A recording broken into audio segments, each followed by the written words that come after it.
은퇴 자금 날리는 부동산 3가지. 전화가 울리자마자 친구의 목소리가 들렸다. 야, 너 내 친구가 호텔 분양 투자했던 거 기억해? 갑작스러운 질문에 나는 잠시 머리가 멍해졌다. 응, 왜? 라고 대답했더니 친구가 급하게 말했다. 그 시행사가 부도났대. 내 친구가 2억 날렸어. 순간 심장이 쿵하고 떨어지는 느낌이 들었다. 그때서야 내가 투자하지 않은 결정이 얼마나 다행이었는지 실감했다. 진짜? 그럼 너는? 이라고 물었더니 친구는 다행히 나도 선배들한테 말려서 안 했어라고 했다. 그제야 안도의 한숨이 나왔지만 동시에 친구의 불행한 소식에 마음이 아팠던 기억이 있습니다.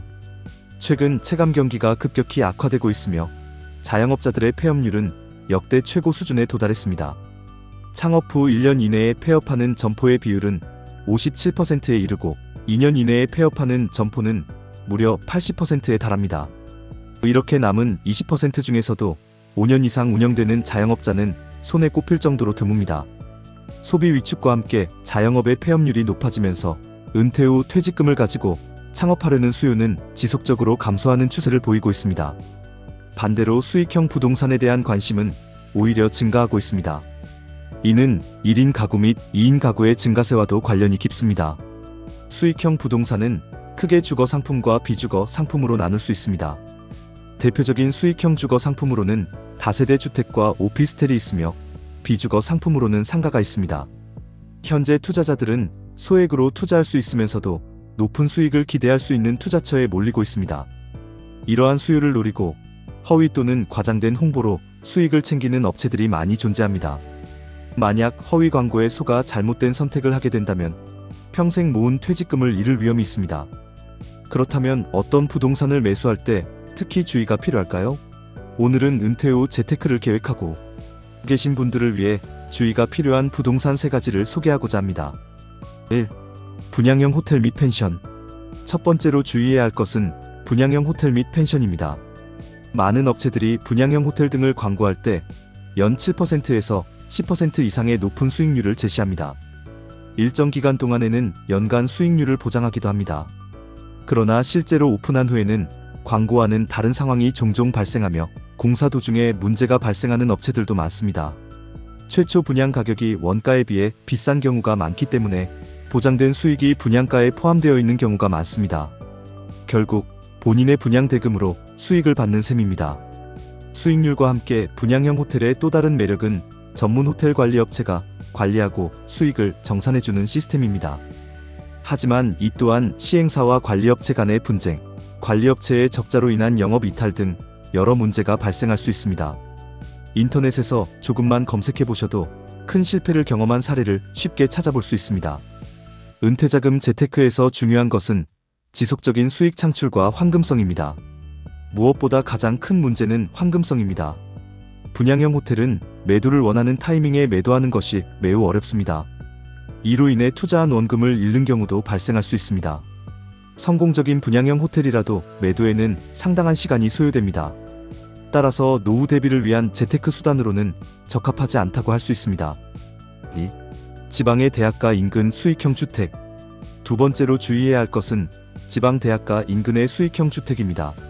최근 아파트를 포함한 지방주택 시장은 미분양 적체와 시세 하락 등이 지속되고 있는 상황입니다. 이로 인해 매매가 대비 월세 수익이 높아 보이는 착시 주택이 많습니다.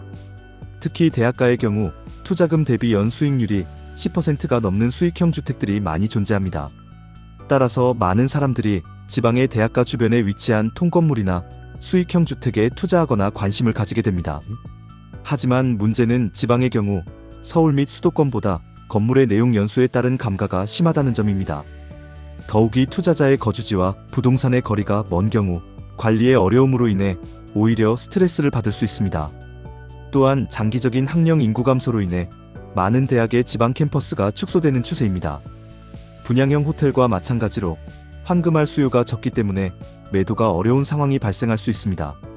대학가만 고려하기보다는 주변의 생활 인프라 및 거주 벨트 등을 충분히 검토해야 합니다. 이를 통해 노후 대비라는 목표에 맞게 안정적이고 장기적인 수익을 기대할 수 있습니다.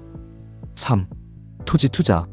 세 번째로 주의해야 할 점은 토지 투자입니다. 토지 투자가 무조건 나쁜 것은 아니지만 노후를 준비하는 분들에게는 맞지 않을 수 있습니다. 고정적인 월소득을 창출할 수 있는 용도로 토지를 매입하는 경우는 예외입니다. 대부분의 투자자들은 막연한 개발 기대감으로 토지를 매입하는 경향이 있습니다. 이들은 일확천금을 노리고 토지 투자에 접근하는 경우가 많습니다. 도로 개발이나 신도시 개발처럼 큰 호재를 맞이하는 토지는 가격이 4배, 5배 오르기도 합니다. 이러한 선례를 바탕으로 토지 브로커의 유혹에 넘어가는 경우가 많습니다. 업자들은 개발 호재가 떠오를 때마다 기승을 부리며 그린벨트나 길이 없는 맹지를 싸게 매입해 주변 호재를 이용해 비싸게 되파는 경우도 많습니다. 문제는 토지 투자는 성공 사례보다 길게 묶여있는 사례가 압도적으로 많다는 것입니다. 노후에는 당장의 월소득을 만들어내는 것이 중요하기 때문에 언제 개발될지도 모르고 개발이 아예 이루어지지 않을 수도 있는 곳에 큰 돈을 묻는 것은 매우 위험합니다. 토지 투자는 자금 여유가 있을 때 장기적인 관점에서 접근하는 것이 좋습니다. 단기적인 차익을 노리고 투자하기에는 리스크가 너무 큰 종목입니다.